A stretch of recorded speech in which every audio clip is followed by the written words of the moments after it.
Yes, students, welcome to the class of economics by Rahul Grover from Shah Satnamji Boys College Sirsa. तो next जो chapter आज हम कर रहे हैं ये है अल्पाधिकार ओलिगोपोली। तो ओलिगोपोली चैप्टर के अंदर हमें सबसे पहले इसके मीनिंग और कुछ अजम्पशंस एंड फीचर्स के ऊपर बात करनी है ताकि हम समझ सकें कि ये बाज़ार जो है किस संदर्भ में है। तो अल्पाधिकार, जैसे कि यहाँ दो शब्द हैं, आप देख सकते हैं, अल्प यानी कुछ और अधिकार यानी राइट या पावर। ठीक है, तो यानी एक ऐसा बाज़ार जिसके अंतर्गत जो बाज़ार के अंदर विक्रेता होते हैं वो कुछ ही होते हैं। यानी अल्पाधिकार बाज़ार की वह अवस्था है जिसमें किसी वस्तु के विक्रेता जो है वो कुछ संख्या के अंदर होते हैं।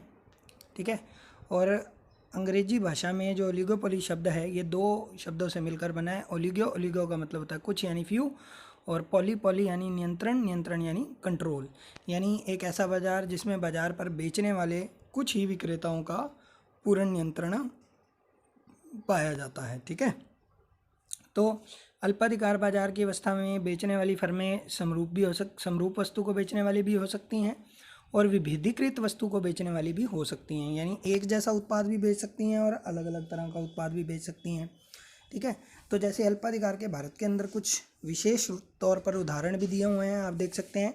Airlines, Air India, Indian Airlines, Jet Airways, Sahara Airways. तो यानी कुछ ही कंपनियां हैं जो भारत के अंदर क्या करती हैं, जो भारत के अंदर जो है एयर सर्विसेज प्रोवाइड कर रही हैं। ठीक है, इनको गिना जा सकता है। तो बेचने वाले कुछ हैं। तो इसी प्रकार से भारत के अंदर मोटर गाड़ी उत्पादक Tata, Maruti, Mahindra and Mahindra, silo, fiat, Figo, Ford, तो ये कुछ ही ऐसी फर्में हैं जो भारत के अंदर जो है गाड़ियों का उत्पादन करती हैं। ठीक है, इस तरीके से हम कह सकते हैं कि यहाँ विक्रेता कुछ हैं जबकि क्रेता बहुत सारे हैं। तो आपस में आप ये देख सकते हो, ये जितने भी अल्पाधिकारी हैं इनमें आपस में बहुत अधिक निर्भरता पाई जाएगी। यानी हर अल्पाधिकारी दूसरे उत्पादक की कीमत और उत्पादन का पूरा ध्यान रखता है। जैसे उदाहरण के लिए मैं कह दूं कि मारुति एक कार निर्माता कंपनी है, उसी तरह से टाटा भी एक कार निर्माता कंपनी है। तो मारुति के उत्पादन और कीमत नीति के बारे में टाटा पूरी तरह से अवेयर रहेगा, ध्यान रखेगा, और टाटा के बारे में मारुति ध्यान रखेगा। इस प्रकार से बाकी फर्में भी एक दूसरे पर पूरा ध्यान देती हैं। तो इसलिए इस बाज़ार के अंदर पारस्परिक निर्भरता बहुत अधिक पाई जाती है, यानी म्यूचुअल डिपेंडेंस बहुत ही ज़्यादा पाई जाती है। ठीक है, तो ये मार्केट है अल्पाधिकार यानी ओलिगोपोली, जिसके अंदर बेचने वाले कुछ हैं, there are some sellers and large number of buyers, और खरीदने वाले खूब होते हैं। तो फर्मों की आपसी निर्भरता के कारण ही अल्पाधिकारी को एक ऐसी स्थिति का सामना भी करना पड़ता है। ठीक है ना, तो एक ऐसी स्थिति का सामना भी करना पड़ता है जिसमें उसको ये डिसीजन लेना पड़ेगा जो उसकी तरफ से बेस्ट हो। ठीक है ना, तो बाकी फर्मों का भी ध्यान रखे, ये भी ना हो कि वो दूसरी फर्मों की नीति की अवहेलना करते हुए अपनी नीति बना दे। तो हो सकता है कि उसके क्रेता भाग जाएं, है ना, उसके क्रेता उससे उत्पाद ना खरीदें। तो ऐसी स्थिति में मतलब अल्पाधिकार की स्थिति में संघर्ष भी है, कॉन्फ्लिक्ट भी है और कोऑपरेशन भी है, दोनों ही हैं। यदि बाजार में फर्में केवल दो ही हैं तो ऐसे बाजार को द्वैधाधिकार यानी ऐसे बाजार को आप डिओपोली भी कह सकते हो।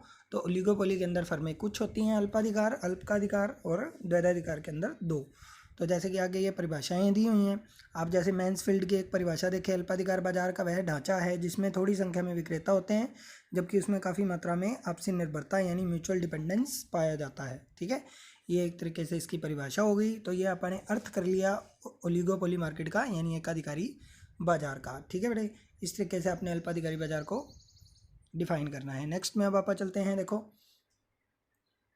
नेक्स्ट में है अल्पाधिकार की कुछ विशेषताएं। तो अल्पाधिकारी बाजार के अंदर मूल विशेषताएं क्या हैं? सबसे पहली विशेषता है थोड़े से विक्रेता अधिक क्रेता। तो इस पर हम बात करी चूँकि अल्पाधिकार बाजार वह बाजार होता है जिसके अंदर बेचने वाली फर्में बहुत कम होती हैं यानी कुछ होती हैं, और क्रेता जो हैं वो काफ़ी अधिक होते हैं, खरीदने वाले बहुत अधिक होते हैं।